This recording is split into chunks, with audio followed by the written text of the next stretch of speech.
آقا مستی هم عالمی داره. حاجی برم هیوسن یه جای همینجوری بگیرم، خب یه سوله همینجوری، به قرآن مجید این کارو میکنم حاجی. اونجا رو میکنم اتاقم، اینجا پذیرایی، اینجا بازیام، فهمیدی؟ همینجوری این یه تیکه بار سقفشو قشنگ درست میکنم که سرما گرمام نباشه، همینجوری باز. رفیقام بیان، کسایی که میخوان دود بگیرن خودشون برن یه گوشه برای خودشون، من که این کارا نیستم. من ولی عکس دورانی که اون موقع میکشیدم همینجوری قاب کنم بذارم بالا. وای ای کودتاگر، میخوای دوباره برگردی کودتای قدیمی خود رو شروع بکنید؟ خود رو کسکش، خود رو کیه؟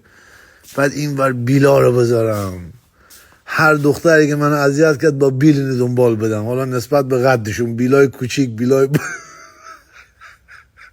بعد این دختر خانم‌هایی که به ترتیب قد این چوبا رو بخوام تو کلهشون بزنم، حالا بگم بریم شام، باشه بگه شام، بستگی داره چقدر با من خوب باشین، شما رو با این ماشینا میبرم به ترتیب قد. فهمیدی؟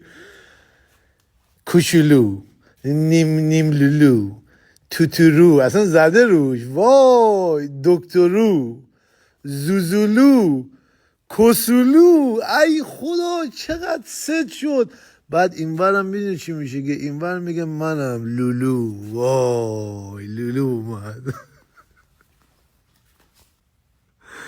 حاجی مشروب بشه لیتری 100 میلیون، من خارکسته نخورم که مست کنم. زکی این خارکسته رو، این میگه منم دلو، نگاه کن قیافشو، وای دلو و لولو، اینا مال بقیه بچه های هلو، وای